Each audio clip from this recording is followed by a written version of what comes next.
Hey guys, it's Coffee and Curiosity. I'm Jen, And I'm George. and today we are going to be talking about Travis Walton. So come on, grab your coffee and listen along. What are you drinking today? I got my Dunkin' French Vanilla Swirl. Very good today. All right, I got the mocha swirl again, and let's get into this. Sounds good. And for those of you who don't know, Travis Walton is a man who came out in 1975 saying that he was abducted by a craft for 5 days. And this was later made into a movie in 1993 called Fire in the Sky. All right, so we recently watched an interview that Travis Walton did, and let's take a deeper look into his case. Yeah, we thought it would be good to bring his story to you guys. All right, it was November 5th, 1975, near Snowflake, Arizona. He was 22 years old and working on a logging crew. There were 7 guys total on the crew. After the work was done for the day, they end up getting in their truck and leaving. And Travis sees this light through the forest, and he doesn't think anything much of it. He thinks maybe it's just a hunter up there in a tent or something. So they're driving a little more, and they get to this clearing in the forest where they could all see this huge light, and there's a craft there, and they're all just stunned. So they stop, and Travis decides to get out of the car and run towards it. Yeah, and he states he gets stupidly close to it. Yeah, he ends up trying to duck behind a log once he realizes what he's doing. But by that time, it's kind of too late, and the thing smashes him with a beam of light, or some of the people in the crew described it as a beam of light. Some described it as like a lightning bolt. This strong power of light hits Travis, and he eventually becomes knocked out by it. Yeah, so it just hits him and knocks him unconscious. He doesn't really remember that part, but the other people described it as throwing him back 10 or 20 feet. And it made them very nervous. Yeah, they were scared and drove down the road. Then they realized they can't leave him behind, so they decide to turn back around and go see if he's alright or what happened to him. Their guilty conscience kicked in, and they wanted to go pick up their friend. Yeah, he was knocked out in the field when they last seen him, and when they get back there, they're looking through the grass and everything, and they can't find him at all. Yeah, I was kind of surprised they left him in the first place. Yeah, that's weird. What makes this case interesting is that you think this story is kind of crazy sounding, but all these guys ended up passing a lie detector test. Yeah, they all passed the same lie detector test and corroborated together on the exact same story of what happened when they were interviewed by different detectives as well. They passed all these tests afterwards. So let's get back to Travis. After this beam of light hits him, the next thing he remembers is waking up. His consciousness was kind of dim. He wasn't all there yet. He kind of felt like he was wounded or something. Like he was like possibly dying. He reports feeling extremely weak as well. Yeah, so he's laying on this table with this light over him. It's not too bright, he says. And then he sees these beings, and he's terrified pretty much. And he associates his pain with these beings. Yeah, I could imagine he was feeling quite frightened waking up to unknown beings. So he's frightened, and he pushes one of them, and he's surprised how easily he like falls back. He felt like they were really lightweight. So he rolls off the table, and they come towards him, and he grabs a cylinder-shaped object, starts swinging it around, and acting like a wild man pretty much, and is screaming at them. Travis becomes combative with the beings. Yeah, he's combative with them, and what really scared him is their lack of reaction. They had no reaction towards it. They were just kind of staring at him blankly. Yeah, that surprised me hearing that. That's shocking that they had like really no reaction towards him. swinging at them and yelling and yelling threats towards them. And I could just imagine Travis being terrified because while he's doing all this, he's getting no reaction or anything out of them, which I think he even said that scared him a little more. Yeah, their lack of reaction scared him, and he said after all these years of thinking, he believes that the reason they had such a lack of reaction was probably because they used telepathy and they don't need facial reactions or expressions or even to talk if they're using telepathy, so reactions wouldn't really be needed for them. Telepathy seems like a really interesting kind of communication, and I recall hearing many people state that when they had sightings, they also felt like aliens could possibly use telepathy as well. Yeah, and the aerial UFO sighting, the kids said that the aliens were talking to them with their minds or their eyes. Yeah, that was pretty interesting and neat as well, too. And also, Travis wanted to be clear that he believes that these aliens didn't have any evil intention, and overall aliens probably don't have evil intentions to harm humans. Yeah, he revealed some interesting information that the aliens weren't trying to be malicious towards him, and he was the one more scared, it seemed, than they were, so that was pretty interesting and revealing to me. Yeah, he said he actually thinks during his time there in the craft that the aliens may have been trying to soothe him, and it wasn't working because of how stressed out and anxious he was acting. Yeah, they also could have been observing him as well, too. You never know. Well, they definitely were observing him because they were all around him. I don't know what they were trying to do to him. Yeah, I wonder. I mean, he was combative with them, so we might not know, but I wonder what they were approaching him for or whatever. So in the midst of him freaking out, another being walks in the room, and it's a human-looking being, and it kind of comforts him because he recognizes this type of being. Yeah, I thought this was one of the most interesting parts of his story. The three beings left the room, and then this human entity walks in. Yeah, he said it had longer blondish hair, a clear helmet, but the only thing that was strange was this thing wouldn't talk to him either. Yeah, that didn't quite make sense to me, Why wouldn't this human entity talk to him if it really was a human, so... Yeah, and then he exits the craft and they enter a larger room. First they go down the ramp of the craft, then they enter this larger room and takes them down a hallway to a room where there's other human-like beings. Yeah, and what are these human beings for? It made me wonder when he mentioned these. It's like they didn't talk, they didn't make facial expressions either, really. So you kind of wonder, are they just aliens and disguised as these human entities, or are these human entities strolling around among us? You never know. Yeah, maybe the aliens shapeshifted into these things to make them feel more comfortable and more at ease. I definitely thought that was one of the most revealing parts of his story. I wonder all about these human entities he saw. It's so strange that I didn't speak a word to him. Maybe they're among us now. We see them every day. Yeah, I mean, honestly, you never know. So, these human type beings, grab him and throw him on the table, and he said pretty easily they were pretty strong. And they put him down on the table, and there's actually a female type being that comes over and puts what looks like to be a gas mask on him. Yeah, and he said he was reporting still feeling very weak too, so it was probably rather easy for them to put him on the table. Yeah, and then he gets this mask put on him, and that's pretty much the last thing he remembers from this experience. I couldn't imagine this experience. It must have been so out there and mind-blowing. So what do you think these humanoid beings were? Do you think they were humans or a species of aliens? I think that's a good question. I think possibly maybe the aliens switched into looking like the human entities.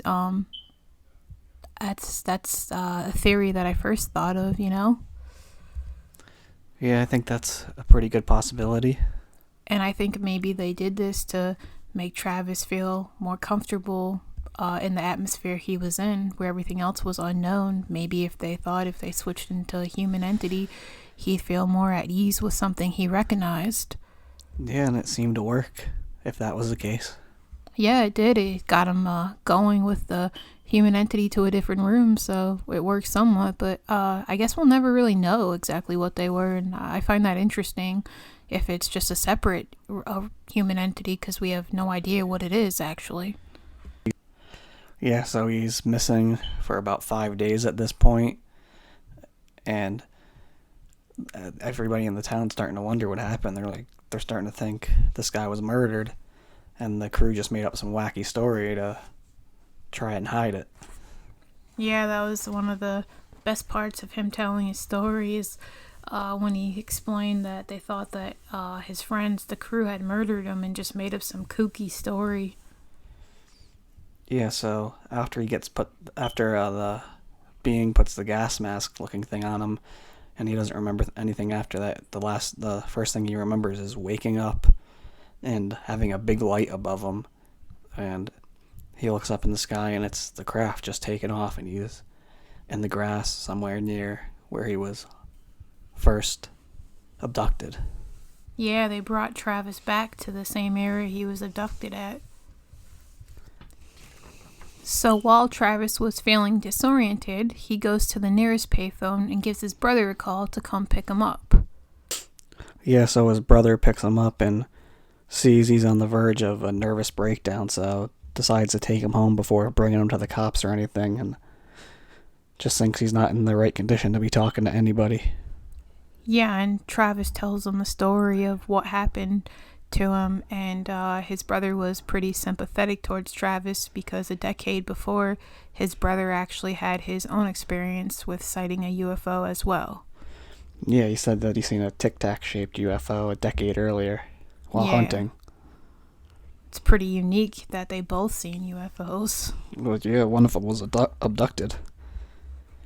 So after this story comes out, a lot of skeptics arise, of course, because this seems like a really wacky story. So there's all kind of skeptics coming out and trying to disprove them, and they all pass lie detector tests. I think it said they failed one before, but for the most part they passed them all. Yeah, and they all had the same exact account of exactly what happened. Yeah, they pretty much all have the story spot on.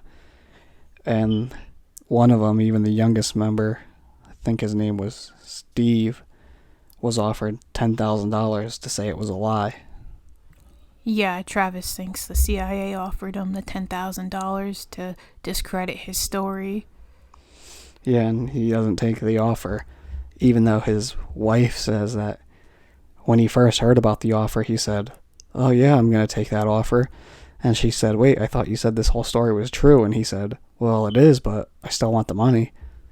Yeah, she basically wouldn't let him take the money because she didn't want him to discredit the story all the other guys were saying, and for him to lie himself just to get the money.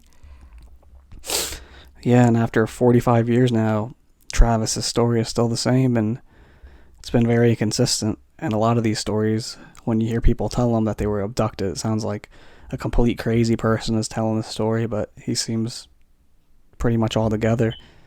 Yeah, and 2 guys that were on his crew have since passed, but all the others have the exact same story still to this day. So it's pretty believable. I mean, they all still have the exact same story. Yeah, they all say the same thing, and they all stand by it. What also is interesting is this area in Arizona has the highest level of lightning strikes out of anywhere in the U.S. besides the Everglades. And Travis believes that the aliens might have been looking for fulgurite, which is these natural clumps of sand and oil, and or sand and soil and rock that clump together and make this interesting looking material when it's hit by lightning, when the ground's hit by lightning. And I guess some type of crystal is made out of it, and he thinks maybe they were using that for some reason and needed some of it. Yeah, some of the shapes that actually come out of that are really cool looking. Yeah, it's just his theory. He doesn't really have any proof of that, but he just says that could be a theory. And Paramount, the company that made his movie, actually interviewed him at the site where this happened. And one of his friends from the crew noticed that one of the trees right where the craft was a lot thicker than it should have been. And it actually the aging on the tree increased. And so they hire some guy from the FBI. They don't hire him. I think he just comes and checks it out. And he also inspected the trees where the Chernobyl disaster happened. And those trees actually had rapid growth. Instead of the trees dying, they pretty much had a strange growth to them. So, yeah, and they're saying, I guess he went here, and the trees in that area where the craft were had some growth to them, and it seems like a weird thing going on, that maybe this craft had some type of radiation to it. They actually wanted a university research lab to look over the trees, although they wouldn't look over the trees because they didn't want it to have anything to do with the story surrounding Travis, so they kind of avoided it. Yeah, they said they didn't want to touch it, I guess. Would have been interesting if they did. I wonder what they would have found out, what conclusion they would have come to. Yeah, if there was anything there, or if it was all just BS. We'll never know now. Travis also says that other people in the town actually claimed to witness this craft. There was other witness accounts of this craft during the time when it abducted him. Seems to be a lot of activity going on in that specific area. Yeah, especially since his brother seen crafts before, and Travis actually says he's seen other crafts too in the past and afterwards. Yeah, Travis is a unique guy. His story's pretty interesting because not only did he get abducted, but he's also had a lot of other stories he told where he thought the aliens had some kind of force on him, so pretty interesting.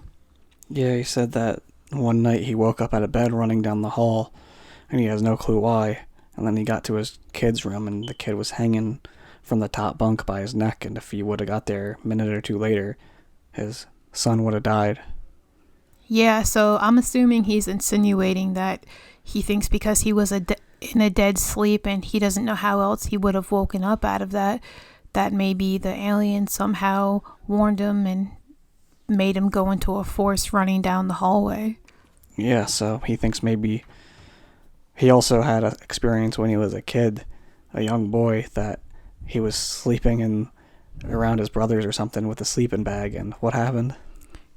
He claims he started lifting out of the bed, and then he looked down on the covers and saw like a little man, this little figure, and then apparently this little man ran off and he tried to chase him, but he couldn't catch him.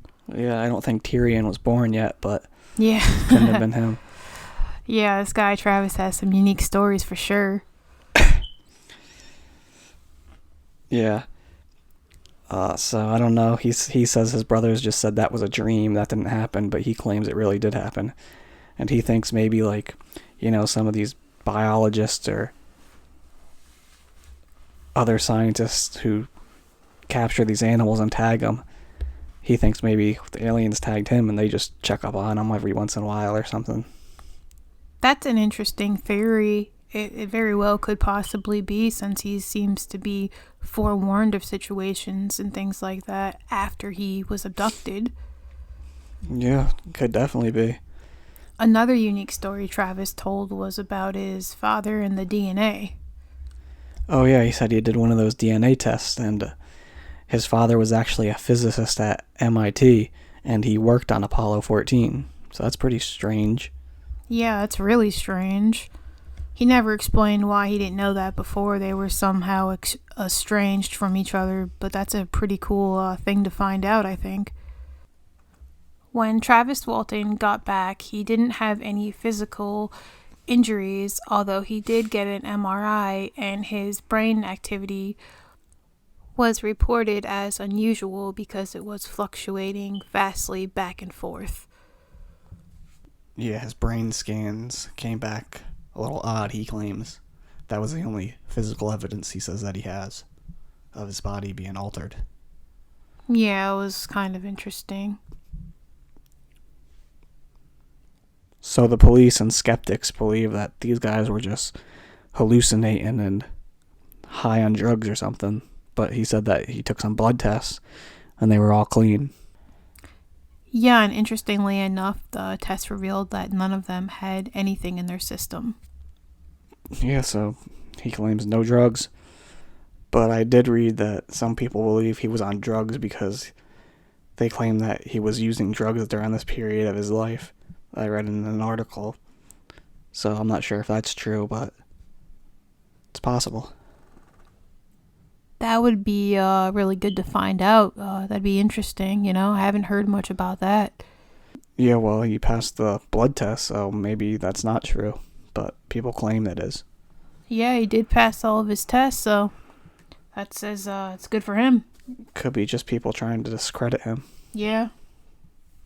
Yeah, he said that they're possibly going to remake the 1993 movie and maybe add more truthful facts to it, because he said some of it wasn't really played out how his story actually happened. Yeah, not everything in The Night in the Sky was 100% accurate. Yeah, movies do that all the time. Almost every true story in movies have a little bit of fabrication in them to make them more interesting. Yeah, they all do that. They all change them up a little bit. I think it'd be really cool if they remade it, and I'd like to see it if they do. Yeah, I'll definitely check it out. So what do you guys think? Do you think Travis is a liar? Do you think his experiences are real? Do you believe him? You think it's credible? What do you think, Jen? Yeah, I think he's credible. I think he's more of a unique person to tell his story just because he has had so many occurrences. But I think his abduction story is credible. How about you, George? What do you think? Well, personally, I think Travis is out of his fucking mind, but time will tell. Yeah, time will tell. We will find out, hopefully. I think he could be credible. I mean, he seems like an honest guy, but his story is a little crazy, but he does have a lot of witnesses. Yeah, we'll find out hopefully sooner than later. Do you guys believe? Let us know. You could email us at coffeecuriositypod@gmail.com. Find us on Twitter at CuriousCoffeePC.